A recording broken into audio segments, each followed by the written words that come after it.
नमस्कार, मैं हूं आशुतोष और इस समय हम मौजूद हैं ग्वालियर में हम लगातार चर्चा कर रहे हैं, टटोलने की कोशिश करें कि आखिर ग्वालियर चंबल संभाग का मिजाज क्या है। और जब बात ग्वालियर की हो तो एक बड़े नेता का नाम बिल्कुल भी नजरअंदाज नहीं किया जा सकता है।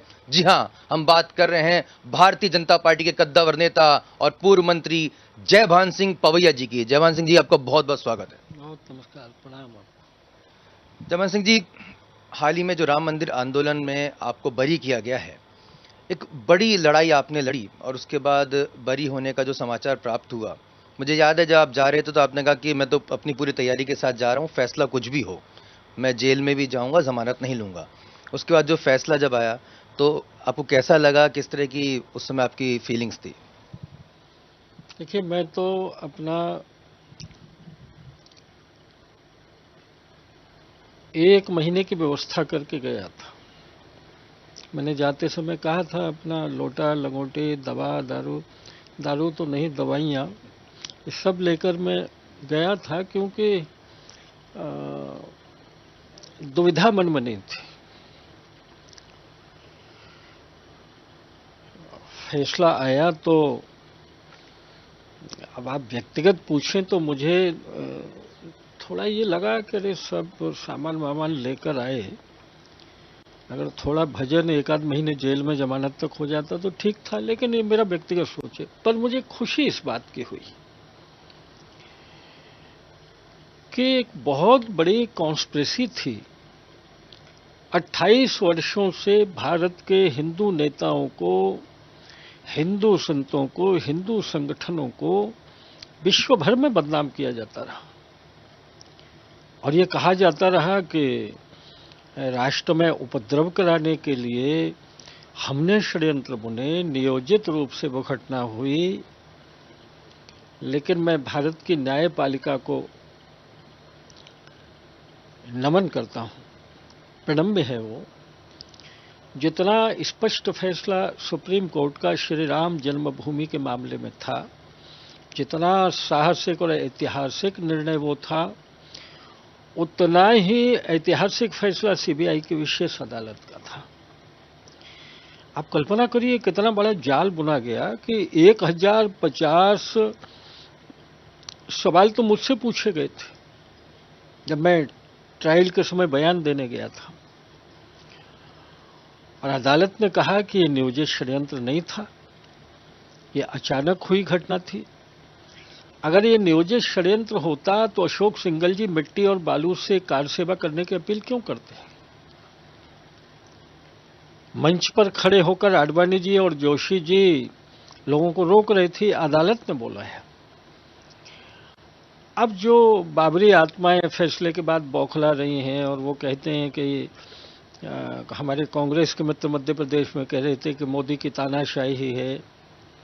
आपको 28 साल मिला था, आप एक तस्वीर तो दे देते कि हम कौन से ढांचे को, किस गुंबद को तोड़ रहे थे। आपके पास एक प्रमाणित फोटोग्राफ तो होता। आपने अखबारों की कटिंग पेश की तो वो भी सबूतों के साथ तो कर दी जाती। किसने रोका था आपको? उस समय हमारी न केंद्र में सरकार थी और न ढांचा टूटने के बाद में उत्तर प्रदेश में सरकार बची थी। इसलिए हिंदू अस्मिता, हिंदू श्रद्धा, इसके पक्ष में एक बहुत बड़ा फैसला हुआ है।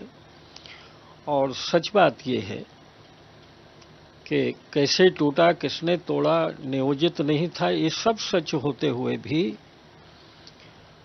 मुझे आज भी गर्व है, गौरव है। और वो क्षण हमारे लिए इस जिंदगी के स्वर्णिम क्षण हैं जब हनुमान जी के चमत्कार से वो निशानी धराशायी हो रही थी। दोपहर से टूटना शुरू हुआ, सूर्य अस्त के साथ में बाबरी ढांचा अस्त हो गया। ये मंदिर अकेले का प्रश्न है ही नहीं। इस आंदोलन को किसी ने व्यापक परिप्रेक्ष्य में नहीं देखा है। एक विदेशी लुटेरा आता है और उसका सेनापति हमारे ब्रह्म, हमारे परमात्मा राम जी के अवतरण स्थली पर बने मंदिर को तोड़ देता है। 1,70,000 हिंदुओं ने अपनी छाती लगाई, लड़ते लड़ते उनके रक्त से गारा बनाकर वो बाबरी ढांचा तैयार हुआ था। एक विदेशी अपने विजय की निशानी भारत में खड़ी कर दी उसने। आजादी के 7 दशक से ज्यादा बीत गए। होगा कोई दुनिया में ऐसा देश जो अपने ही देश की पराजय की निशानी को संभाल कर रखे हुए था? और इस देश के पॉलिटिकल पार्टियों का एक गिरोहबंदी, एक जमावड़ा उस बाबरी ढांचे के लिए छाती पीटता रहा। क्यों ढोए देश उस निशानी को? कब तक ढोए उस निशानी को? रशिया में कम्युनिज्म आने के बाद में सेकेंड वर्ल्ड वॉर की जो निशानियां थी, जर्मनी ने जो मंदिर तोड़े थे ग्रीक देवताओं के, वो एक नास्तिक सरकार ने मंदिरों का पुनर्निर्माण करवाया। हमारे मेंबर पार्लियामेंट आजादी के बाद जब डेलीगेशन में गए, उन्होंने कहा आप तो भगवान को मानते नहीं, मंदिर क्यों बनवा रहे? रसिया की गवर्नमेंट ने कहा कि हमारा भगवान से वास्ता नहीं है, लेकिन हमारी पीढ़ियां ये न देखें कि जर्मनी के लोगों ने हमारी पिटाई की, और ये खंडहर ये नहीं बताएं कि ये विदेशी की विजय की निशानी है। इसलिए ये भारत की अस्मिता का प्रश्न था। और एक बात मैं आपको और कह दूं कि भारत में अब तक का सबसे बड़ा आंदोलन आजादी का आंदोलन कहा जाता है। मैं उस आंदोलन की गरिमा को कम नहीं कर रहा हूं, लेकिन आजादी के आंदोलन से कई गुना व्यापक आंदोलन था श्री राम जन्मभूमि आंदोलन। इस मामले में कि आजादी का आंदोलन शहरों तक था, पढ़े लिखे लोगों तक था, कस्बों तक गया होगा, लेकिन इस आंदोलन में 3.5 लाख गांवों की हिस्सेदारी थी। रामशिला को धूमधाम से जुलूस निकाल कर भारत के वनवासी गांवों तक इस आंदोलन से अपने आप को जोड़ा। इतना बड़ा व्यापक आंदोलन। 2 लाख कार सेवक अयोध्या में मौजूद हैं 6 दिसंबर को, 3 दिन से मौजूद थे। क्या आपको दुनिया में उदाहरण कभी मिलता है कि इतने भावनात्मक आंदोलन में किसी विधर्मी को खरोंच तक नहीं आई अयोध्या में? इसलिए दुनिया का सबसे बड़ा व्यापक आंदोलन था और दुनिया का सबसे बड़ा अहिंसक आंदोलन था। उस अहिंसक आंदोलन में हमारी छवि विद्रूप करने के लिए ये षड्यंत्र रचा गया मुकदमे का, और ये लोग धराशायी हुए हैं। मैं तो जन्म जन्मांतर का पुण्य मानता हूं अपना कि भगवान ने इस शरीर को उस पुण्य कार्य से जोड़ा। मैंने बहुत लड़ाई लड़ी, मैं सैनिक बना इस आंदोलन का। कितनी फरारियां काटनी पड़ी, कितना टॉर्चर सीबीआई ने किया। 5-5 घंटे घरों पर छापे होते रहे ईंट का टुकड़ा ढूंढने के लिए। देशभक्त के गीतों की किताब और मेरी डायरियां ले जाकर अदालत में जमा कर दी है सीबीआई ने। कुल मिलाकर ये फैसला एक निर्णायक है हमारी अगली पीढ़ियों को प्रेरणा देने के लिए। जयवंत सिंह जी, जब एक बड़ा मुद्दा उठाते हैं, इसमें आप बरी हुए, तो कई जो ऐसी ताकतें हैं हमारे देश के खिलाफ, वो कहीं ना कहीं धमकी पे उतर आते हैं। संभवतः अगर आप बताना चाहें तो क्या आपको जान से मारने की धमकी भी मिली हो या कोई इस तरह की चेष्टा की गई हो? देखिए, मैं सब कुछ तो सार्वजनिक इन बातों में नहीं करना चाहूँगा, और ये जो इनपुट होते हैं गुप्तचर एजेंसियों के पास, वो यूपी में हो, सेंट्रल में हो, किसी स्टेट में हो। मुझे 96 में जब हिजबुल मुजाहिदीन ने धमकी दी कि अमरनाथ की यात्रा नहीं निकलने दी जाएगी, मैं उस समय बजरंग दल का राष्ट्रीय अध्यक्ष था। प्रयाग में 2.25 लाख गौ रक्षकों का संकल्प का कार्यक्रम हमने रखा था पूरे भारत का। फरवरी का महीना रहा होगा। अशोक जी सिंघल मौजूद थे और देश के मूर्धन्य संत पूज्य नृत्य गोपाल दास जी महाराज, पूज्य अवैधनाथ जी महाराज, योगी जी के गुरु जी आचार्य धर्मेंद्र जी, विनय कटियार जी थे, ऋतंभरा जी थी, उमा जी भी, उमा जी रही होंगी उसमें। उस समय मैंने संतों की और अशोक जी की अनुमति से ऐलान किया कि अगर भारत की धरती पर अमरनाथ की यात्रा नहीं निकलने दी जाएगी तो फिर कहां निकालेंगे, कहां जाएगा हिंदू? और इसलिए मैंने चुनौती देते हुए कहा था कि मैं 50,000 युवा हिंदुस्तान के लेकर आ रहा हूं कश्मीर की घाटियों में, किसी की माँ ने दूध पिलाया हो आतंकवादी की तो हमारा रास्ता रोके। मैं 50,000 लोग लेकर गया था। पहलगाम में बादल फट गए। मैं जिस लकड़ी की हट में रुका था वहां मिलिट्री ने उसको घेर लिया और आईपीएस जम्मू के मेरे साथ लगाए गए थे ड्यूटी में।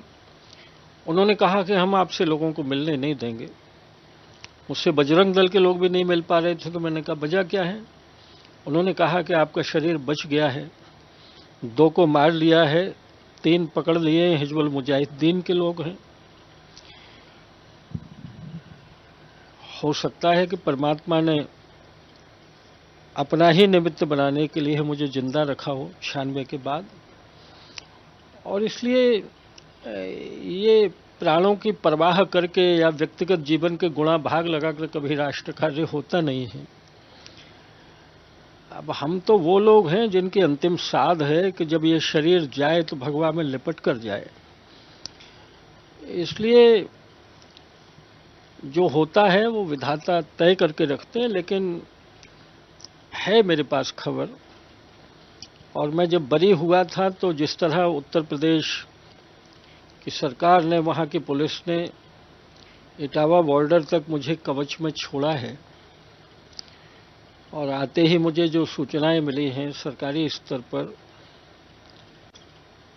बरी होने के बाद बौखला रहे हैं लोग, और विनय जी, ऋतंभरा जी और हम जैसे लोगों के प्रति होगा उनके कुछ मन में, लेकिन ये बातें बहुत परवाह करने वाली नहीं, मैं नहीं करता हूँ।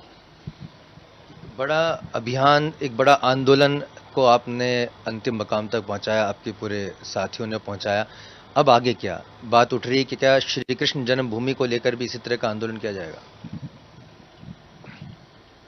देखिए, किसी के बयान देने से या मेरे भाषण देने से कोई मंदिर बन जाता है, ऐसा नहीं होता है।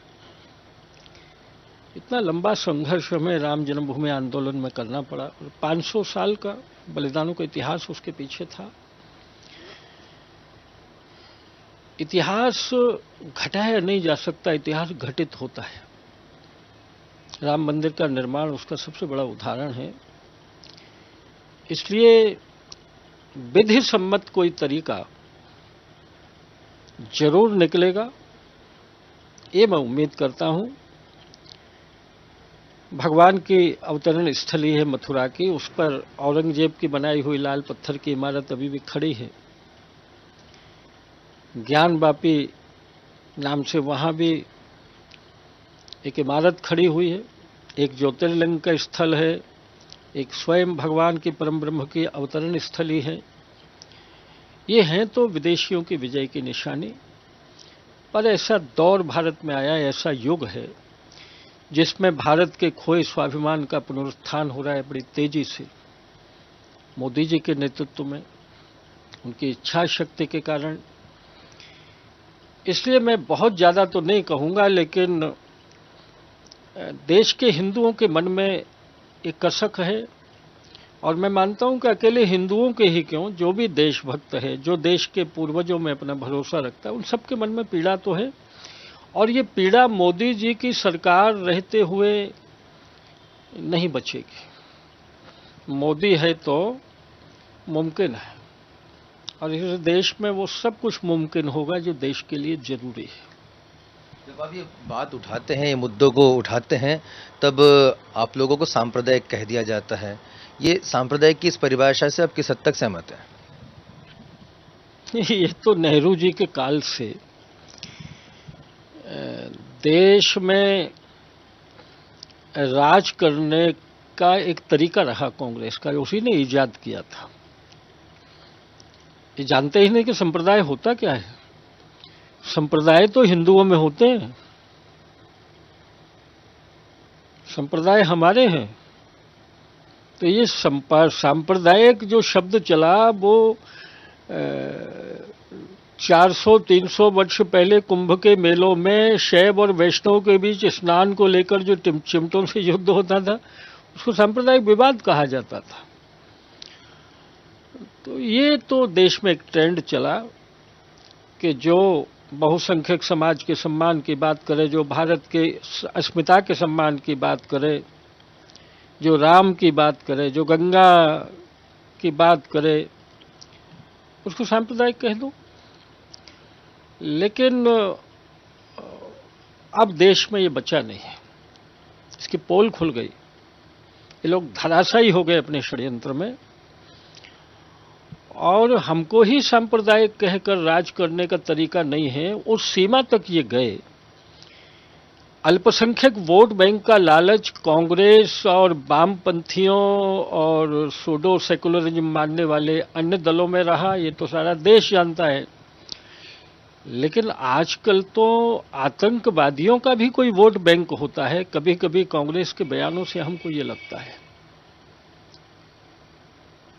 देशद्रोहियों की वकालत तक उतर आना।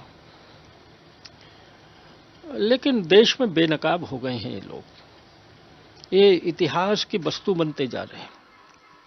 देवानंद सिंह जी, हाल ही में बॉलीवुड में हिंदू धर्म को किस तरह से जो है नीचा दिखाया गया पिछले कई वर्षों से, इसको लेकर एक बड़ी बहस, एक बड़ी चर्चा छिड़ी हुई है। और बॉलीवुड के कई ऐसे राज निकल के आ रहे हैं जिन्हें हम अपना आइडल मानते थे, वो नशे में डूबे हुए दिखाई दे रहे हैं। और ऐसा लग रहा है कि अंडरवर्ल्ड जो है वो लगातार बॉलीवुड को पिछले लंबे समय से कंट्रोल करके रखा है। इस तरह की खबरें लगातार आ रही है, आपका क्या कहना है? देखिए साहब, मैं ये मानता हूं कि चूंकि बड़े पर्दे पर देखकर नायक नायिकाओं के बारे में, आर्टिस्ट के बारे में लोगों की कल्पनाएं रहती थी कि बड़े फरिश्ते होते होंगे, बड़े हटकर लोग होते होंगे। इस भ्रम में क्यों रहना चाहिए? ये एक व्यवसाय है, इसमें वो लोग लगे हुए हैं। लेकिन आप जो कह रहे हैं उसके पीछे दो वजह है। एक तो अंडरवर्ल्ड का नियंत्रण भी रहा, और इस पूरे रैकेट में अंडरवर्ल्ड काम करता रहा। लेकिन उससे भी ज्यादा ये जो देशभक्त होता है ना, उस पर न अंडरवर्ल्ड का प्रभाव हो सकता है, न नियंत्रण हो सकता है। वो कभी समझौता नहीं कर सकता है। मैं आपको नाम बताने को कहूं, कोई अनुपम खेर को नियंत्रित करके तो बता दे, कर सकता है। एक वामपंथी विचारों का वायरस बॉलीवुड जगत में प्लानिंग से, सिने जगत की शुरुआत होने के साथ में ही जिस तरह यूनिवर्सिटीज में प्रवेश किया, जिस तरह जर्नलिज्म में इस वायरस को डाला गया, जिस तरह से साहित्य जगत में इस विदेशी वैचारिक मानसिकता को लेफ्टिस्ट लोगों ने डाला, उसका शिकार बॉलीवुड भी हुआ है। और जब हमारे देशभक्ति के स्पंदन कम होते हैं, जब हमारे भीतर राष्ट्रभक्ति की प्रचंडता कम होती है और हम अपने लिए जीने लगते हैं, क्योंकि ये जो विचार है ना वामपंथ का, ये तो रोटी कपड़ा मकान के लिए इंसान की जिंदगी को बताता है। इनकी कैसी देशभक्ति, इनका क्या ईमान। इसलिए बिकते हैं वो जो देश के लिए नहीं जीते हैं। पर बॉलीवुड में एक बड़ा तबका ऐसा है आज बदले हुए युग में कि वो भारत के लिए जीता है, भारत के लिए काम करता है। मुझे फक्र है ऐसे लोगों पर। लेकिन वो जो पदक लौटाने वाली गैंग है, उसका जो हिस्सा रहेगा वो तो यही करने वाला है। और उसमें चरित्र निर्माण और राष्ट्र के लिए कुछ करने की प्रवृत्ति की हम उम्मीद करें, नहीं हो सकती। वो नशे के भी शिकार हो सकते हैं, वो अंडरवर्ल्ड के साथ में भी रिश्ते जोड़ सकते हैं, मगर भारत माता का स्वयं को बेटा मानने वाला कभी ऐसा नहीं करता है। ऐसे लोग भी वहाँ हैं। कई ऐसे नेताओं के जो बयान आते हैं, खासतौर पर ओवैसी जी के जो बयान आते हैं, उससे आप किस तरह से लेते हैं? क्योंकि कहीं ना कहीं उनके जो छोटे भाई हैं अकबरुद्दीन, वो खुलेआम हिंदू देवी देवताओं को बहुत ही आपत्तिजनक शब्दों का इस्तेमाल करते हैं। खुद ओवैसी जी के भी काफ़ी आक्रामक बयान आते हैं। किस तरह से आप देखते हैं? खुदा इनको सलामत रखे। अगर ओवैसी न हो तो हिंदू तो मंदिर बनने के बाद घोड़ा बेचकर सो जाएगा। ये आदमी हमको जगाने का काम करता है ये। और इसलिए ओवैसी जैसी दुरात्माएं हर युग में होती रही हैं, और धर्म युद्ध में धर्म क्षेत्र के लोगों को ध्रुवीकृत करने का, पोलराइज करने का काम ऐसे ही लोगों ने किया है। वो संभरासुर रहा, वो कंस रहा, वो शिशुपाल रहा और दुर्वचन कहने वाला भगवान को किस जमाने में नहीं रहे हैं। इसलिए ओवैसी की भूमिका है देशभक्तों को जगाने में, और ये देश जागता रहे, इसलिए उनको अपनी जुबान चलाते रहने दीजिए। और वो एक योजना का हिस्सा है, आप जानते हैं, तो उनकी मानसिकता को कौन बदल सकता है, लेकिन देश नकारता है ऐसे लोगों को। पर मैं आपसे गंभीरता से कह रहा हूं कि उस कुनबे को बोलते रहने दीजिए, हमारा नौजवान जागता रहेगा। तो राहुल गांधी जी से लेकर ममता बनर्जी तक जय श्री राम के नारे लगा रहे हैं। ममता जी भी जो है कहीं ना कहीं नौ दुर्गा के प्रति जो है अपनी आसक्ति दिखा रही हैं। ये किस तरह का परिवर्तन आप देख रहे हैं इसमें देश की राजनीति में? देखिए, इस देश के 110 करोड़ हिंदुओं की उपेक्षा करना मजाक नहीं है प्रजातंत्र में, बहुसंख्यक समाज की। ये खेल हो चुका बहुत, और इसलिए जो धरती के सच को थोड़ा भी समझते हैं राजनीति में, उनको बहुसंख्यक समाज की भावनाओं के सामने अपना शीश झुकाना पड़ेगा। इसलिए जो आपको परिणाम दिख रहे हैं, वो परिणाम राजनीतिक और निजी स्वार्थ के कारण तात्कालिक हो सकते हैं, मजबूरी के कारण हो सकते हैं, लेकिन हम तो चाहते हैं कि देश की हर पॉलिटिकल पार्टी, केवल भारतीय जनता पार्टी ही क्यों ये काम करेगी। हम तो ऐसा भारत चाहते हैं जिसमें भारत का एक एक दल सांस्कृतिक राष्ट्रवादी हो, देशभक्ति की बातें करें, देशभक्त हों। ऐसे ही दल मिलकर काम करेंगे तब देश महान बनता है। लेकिन ममता जी जो कुछ कर रही हैं बंगाल में, वो उनकी पार्टी इतिहास का हिस्सा बन जाएगी, कूड़ेदान में फेंक दी जाएगी पार्टी। और कांग्रेस का तो झंडावतरण करने के लिए भगवान ने राहुल गांधी जी को भेजा ही है। वो झंडावतरण 2 साल में होता है, 5 साल में होता है। जैसे मध्य प्रदेश में एक मुख्यमंत्री जी थे, उनके हाथों से झंडा अवतरण हुआ था, ऐसा कांग्रेस का होने वाला है। कांग्रेस अप्रासंगिक हो गई है, कांग्रेस की कोई आइडियोलॉजी नहीं है। हमें तो कांग्रेस अपनी विचारधारा बताए, सिवाय सरकार बनाने के लिए क्या तिकड़म होनी चाहिए, इसके अलावा कोई आइडियोलॉजी है नहीं है विचारधारा। ये विचार विहीन पार्टी है। ये नेहरू जी के काल से बनाई गई वोट बैंकों पर अपनी रोटी सेकती रही। Minority vote bank, tribal vote bank, अनुसूचित भाइयों के वोट बैंक, कुछ जातियों के वोट बैंक, उसका सिराजा बिखर गया है। आपने जब कांग्रेस की बात करी दी है, तो वो जो कांग्रेसी थे वो अब भाजपाई हो गए हैं, चुनाव हैं, आपकी क्या भूमिका रहेगी? हम तो चाहते हैं कि सारे दल भाजपा में हो जाएं। जब परिवार बढ़ता है तो खुशी होती है, कारण जो भी रहे हों, लेकिन जब कुछ कार्यकर्ता पार्टी में बढ़ते हैं तो कोई भी जो ध्येयनिष्ठ कार्यकर्ता होगा, पार्टी के लिए जीने वाला, उसको पीड़ा नहीं होती है, खुशी होती है। ये ठीक है कि आप पूछ रहे हैं, उसके पीछे का कारण ग्वालियर चंबल रीजन में जो कुछ 20-22 सालों में लड़ाइयाँ होती रहीं, वो कारण रहा होगा। लेकिन मैं पार्टी के लिए कमिटेड कार्यकर्ता हूँ, मैं संगठन के हुक्म का गुलाम हूँ। मैं विचारधारा के लिए जीता हूँ, मेरा अपना कोई एजेंडा नहीं है। मुझे न सरकारी ज़मीनें चाहिए, न क्रेशर चलाने हैं, न कॉलेज खोलना है। इसके लिए तो मैं राजनीति में आया नहीं हूँ। तो इसमें कौन लोग आए, ये कौन लोग हैं जिनके बारे में आप इशारा कर रहे हैं? मैं तो राजनीति का जो कैरेक्टर बन गया है उसके बारे में बोल रहा हूँ। आज चरित्र ही ये बन गया है। मैं तो ये मानता हूँ और नौजवानों को मैं बैठकों में कहता हूँ कि अगर घर की दाल रोटी नहीं है तो आप राजनीतिक कार्यकर्ता मत बनिए। पहले अपने लिए रोटी जुटाइए और राजनीति में समय देकर सेवा करिएगा। राजनीति व्यवसाय नहीं है। ये जो नेता नाम के शब्द का अवमूल्यन हुआ है, लोग मखौल उड़ाते हैं, किस कारण हुआ है? इसलिए मैं स्वयं कह रहा हूं, अपने बारे में बोल रहा हूं कि व्यक्तिगत घाटे बाड़े जब होते हैं तो आदमी को पीड़ा होती है। मैं तो राजनीति में फक्कड़ बनकर चला हूं, विचारधारा के लिए जीता हूं। 100 नए नेता आए तो पार्टी की वृद्धि होती है, परिवार बढ़ता है। इसलिए इसमें कोई परेशानी और मुझे क्या कसक हो सकती है?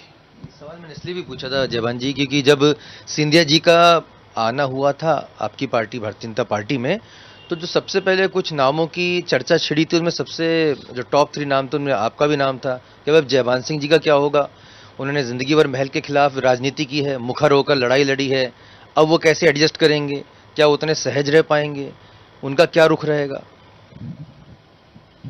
देखिए, चर्चा दिल्ली से लेकर भोपाल तक मेरे नेताओं ने तो नहीं छेड़ी और न नेताओं के मन में थी।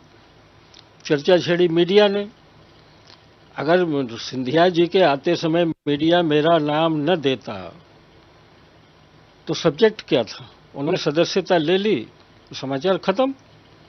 तो मैं उस समय मीडिया के लिए न्यूज बॉय बना रहा। आज भी ये तो जनता की आवाज भी उठाती है। आज भी उपचुनाव में थोड़ा बहुत नमक मसाला पवैया के साथ में चलता रहे, मुझे भी मजा आता है, आपको भी मजा आएगा। नहीं, लेकिन आपके समर्थकों को आपने कई बार आपने क्या उन्हें बता दिया कि नहीं भाई अब महल के खिलाफ हमारी अब जो जंग है वो अब उस पर समाप्ति का बिगुल बज चुका है? नहीं, समर्थक नहीं। देखिए, मैं आपको एक बात स्पष्ट करूं और कुछ लोगों को जानकारी भी नहीं है, इसलिए बताऊं। 98 की जनवरी में पहला चुनाव अपने जीवन का श्रद्धेय अटल जी की प्रबल इच्छा के कारण, ठाकरे जी के आदेश के कारण मैंने लड़ा। अशोक जी सिंगल ने बहुत भरे मन से मुझे विदा किया कि मुझे जरूरत थी विश्व हिंदू परिषद में, हम आपको भेजते हैं।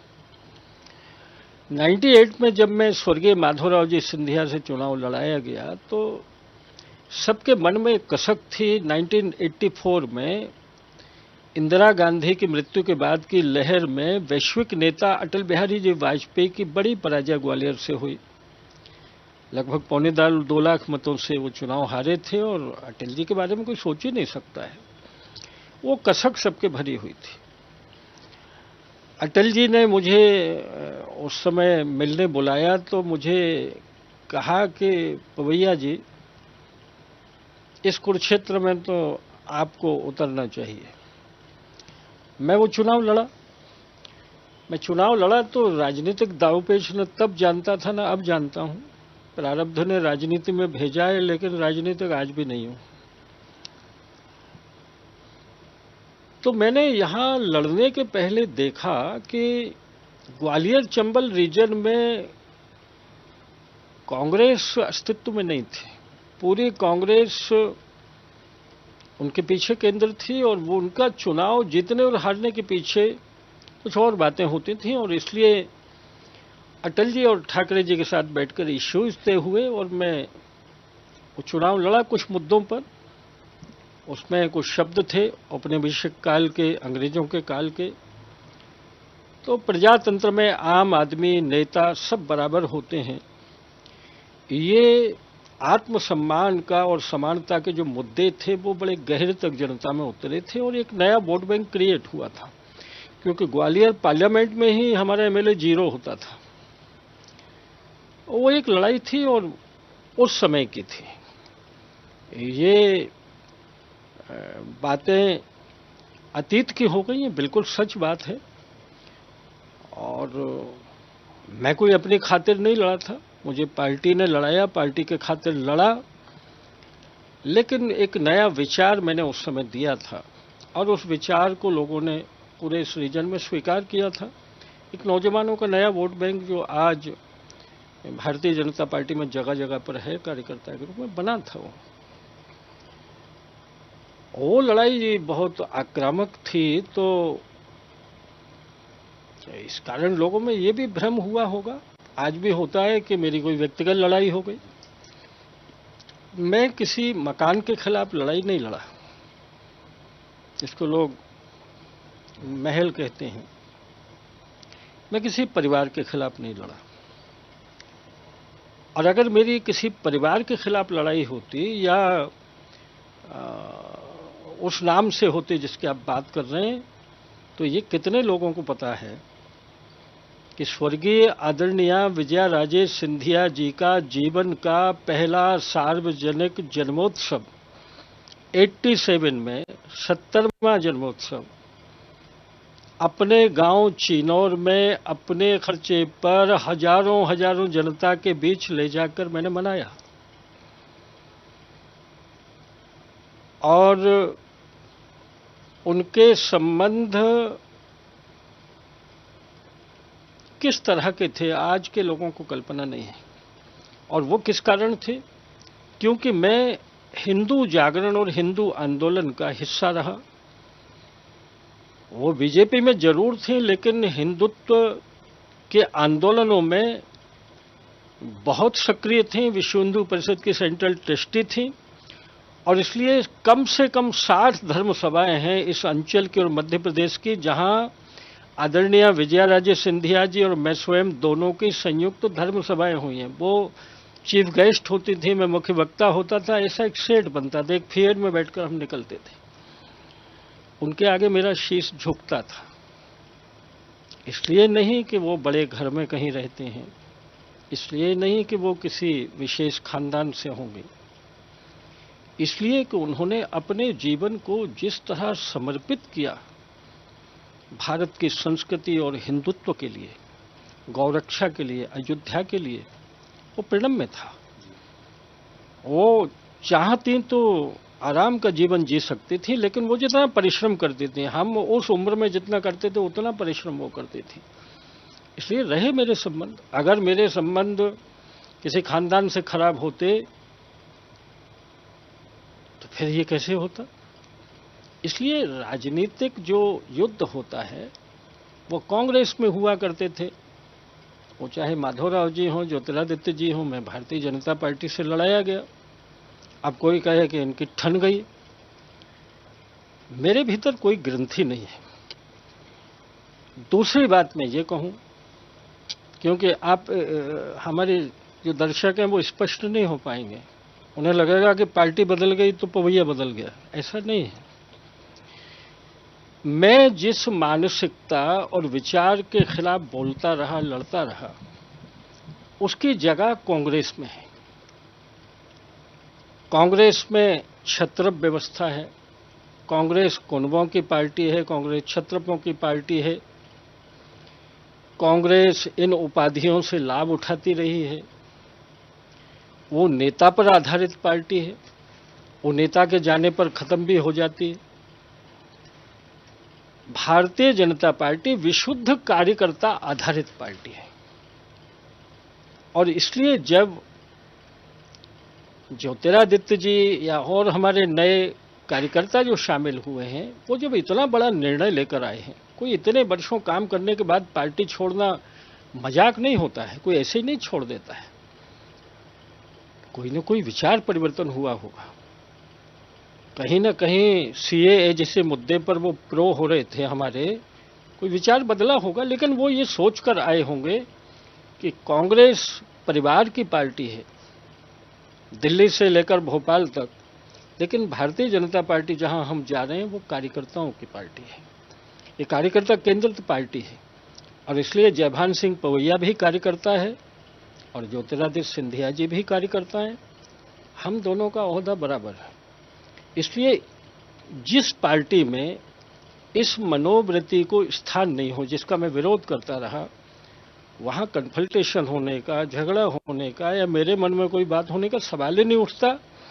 हम गर्मजोशी वो आत्मीयता दिख नहीं रही है। लोग कह रहे हैं कि भाई जयभान सिंह पवैया जी उतने गर्मजोशी के साथ में या उतने सक्रियता के साथ में चुनाव प्रचार में नहीं दिखाई दे रहे हैं। चाहे बात प्रद्युमन सिंह तोमर जी की विधानसभा क्षेत्र की हम करें या फिर मंच साझा करने को लेकर के।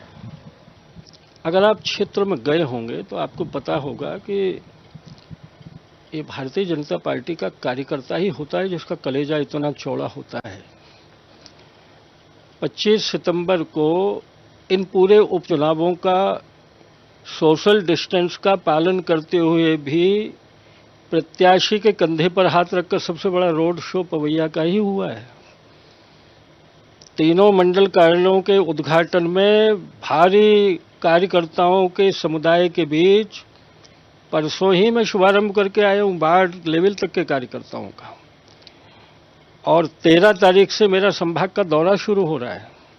तब गर्मजोशी का मतलब क्या होता? मेरी आदत पाखंड की है नहीं। देखिए, मैं रोज रोज मीडिया को कोई एक शगुफा छोड़ दूं और मैं कह दूं कि मैं तंबू गाड़ के बैठा हूं, मैंने झंडा गाड़ दिया, कोई हिला के तो दिखाए। मैं ये फर्जीवाड़ा की राजनीति में करता नहीं हूं। पार्टी जो तय कर रही है वो मेरे लिए अंतिम होता है। मेरे कार्यक्रम प्रदेश बना रहा है, मैं उन कार्यक्रम में जा रहा हूं। अब गर्मजोशी क्या होती है, मैं घुंघरू बांधकर निकल पड़ूं, अगर लोग ये कह रहे हैं तो वैसा कर दूंगा। पवेल जी, अगला कदम क्या होगा? पॉलिटिकल करियर अब किस दिशा की ओर आप आगे लेके जाएंगे? हमारा करियर नहीं, हम अपने करियर को कैसे तय कर सकते हैं? ये तो जिसके उपकरण हैं वो कहाँ काम में लाएगा, मशीन को कहाँ फिट करेगा, उनका काम है। लेकिन ये मैं सब सोचता नहीं हूँ और अपने सोचने से भैया होता भी नहीं है। ये प्रारब्ध के पासे हैं, जब सही पढ़ते हैं तो कई निकम्मे और अयोग्य लोगों को लोग कहते हैं कि नेता बड़ा सक्सेस है, और जब प्रारब्ध नहीं होता है, पूर्व जन्म का लेखा नहीं होता और विधाता का लेख जब तक प्रकट नहीं होता है, तब तक आप बांस पे चढ़ के उतरते रहिए, कुछ नहीं होगा। और इसलिए मैं विचार परिवार का हिस्सा हूं। मुझे आनंद आता है कि मेरी ऊर्जा का उपयोग देश के लिए होता रहे, क्योंकि भारतीय जनता पार्टी के लिए समय देने का मतलब है देश के लिए समय देना। और मैं अपने संगठन को प्रणाम करता हूं, और केवल भारतीय जनता पार्टी नहीं बोल रहा हूं, संघ के विचार परिवार को प्रणाम करता हूं कि मेरे जीवन का सर्वश्रेष्ठ जो था, किशोर अवस्था से लेकर पूरी जवानी, जिस तरह मुझे गांव-गांव, चप्पा-चप्पा भारत माता के लिए घूमने का अवसर दिया, वो मेरे संघ परिवार की कृपा थी। बस ऐसा स्नेह बना रहे। बस ये लगता है कि जब नमस्ते करके दुनिया से जाएं तो कोई ये न बोले कि मैं दो जुबान का आदमी था। मैं बार बार ये बात बोलता हूं, लोग बड़े अनर्थ लगाते हैं मेरी बातों के। मैं अपने लिए बोलता हूं कि दो जीभ नहीं होती आदमी की। सिद्धांत कपड़े की तरह उतारे नहीं जाते, उतारना नहीं चाहिए। दुनिया की कोई कीमती कुर्सी नहीं होती है जिसके लिए हम बोले हुए शब्दों पर जनता को धोखा दें। इसलिए इस देश में जो नेताओं की विश्वसनीयता कम हुई, उसमें थोड़ी सी मेहनत करने की जरूरत है। जो दिल में आ रहा है और बोलना जरूरी है तो वही बोलिए, और जो बोल दिया वो पत्थर की लकीर हो जाए। कोई झूठे वादे, आश्वासन, असत्य ये मत बोलिएगा, इसमें बहुत मेहनत नहीं लगती है। हमारे प्रति लोगों का विश्वास जग जाएगा। और राजनीति को रोजगार मत बनाइए। रिश्वत की एक कप चाय नहीं पिए और दिन भर झूठ नहीं बोलें। बस 2 शपथ लेकर मैंने सार्वजनिक जीवन जिया है। बहुत बुलंदी से जीने का एक अलग मजा होता है आशुतोष जी, और राम जी की कृपा है। ज्योतिरादित्य सिंधिया जी से सर बात हुई होगी आपकी, जब पहली बार मुलाकात हुई इस दौरान जब भारतीय जनता पार्टी में आए, क्या वो शब्द थे, क्या वो संवाद थे पहले जब मुलाकात हुई? नहीं, ऐसा कोई अलग से मुलाकात का कोई मौका नहीं आया है। हम ग्वालियर में एक कार्यक्रम नए लोगों की सदस्यता का ग्वालियर असेंबली का था, उसमें पार्टी ने एक ही जगह ये तय रखा था कि मुझे वहाँ जाना है। मैंने सहमति दी थी, हमारी नमस्कार चमत्कार हुई है, लेकिन उनका कोई टेलीफोन मेरे पास आया हो ऐसा अभी तक तो नहीं हुआ है। अब घर में है, जब मौका मिलेगा बैठेंगे। परिवार के मेंबर से आज बात हुई, कल बात हुई, उसका कोई ज़्यादा महत्व नहीं होता, लेकिन अभी तक कोई टेलीफोन नहीं है मेरे पास।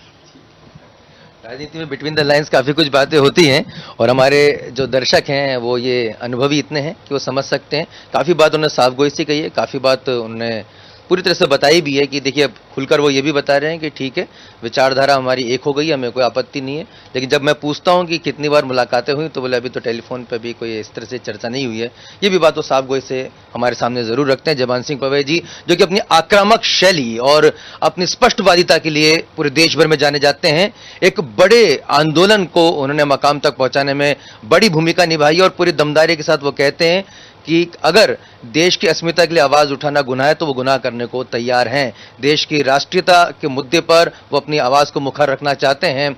जहां तक राजनीतिक करियर की बात वो अगर उनसे पूछा जाता है, उनका साफ तौर पर कहना है कि वो प्रारब्ध तय करता है, नहीं कि कोई ऐसा कोई पॉलिटिकल एजेंडा लेके वो चल नहीं रहे हैं। खासतौर पर प्रद्युमन सिंह तोमर, जो कि ग्वालियर की उसी विधानसभा सीट से चुनाव लड़ रहे हैं जहां से ग्वालियर खुद जयमान सिंह पवैया जी उसका प्रतिनिधित्व कर चुके हैं। उनका कहना है कि उनका पूरा समर्थन उनके साथ में, वो लगातार पार्टी के साथ में खड़े हुए हैं। तो निश्चित तौर पर कई ऐसे जो कहा जा सकता है कि ये जो महा उपचुनाव है मध्य प्रदेश की राजनीति का, ये पूरे देश की राजनीति को प्रभावित कर रहा है। कई ऐसी विचारधाराएं हैं जो आपस में एक हो रही हैं, कई ऐसे राजनेता हैं जिनको अब परस्पर विरोधी रहे थे लेकिन अब एक साथ मंच पर आ रहे हैं, और कई ऐसे नई जो बातें हैं वो आने वाले दिनों में और निकलकर सामने आएंगी। कई दिशाएं यहां पर तय होंगी। उन दिशाओं पर और उन तमाम गतिविधियों पर हमारी नजर लगातार बनी रहेगी। अपने दोस्त आशुतोष और मेरे मित्र सुजीत लांजेवार को दीजिए इजाजत। आप देखते रहिए स्वदेश न्यूज। नमस्कार। अब की बार किसकी सरकार, किसका होगा राज तिलक, कौन करेगा घात, कौन भीतर घात, जनता का क्या होगा फैसला। देखिए मध्य प्रदेश की सत्ता का संघर्ष, महा उपचुनाव आशुतोष के साथ स्वदेश न्यूज पर दिन भर।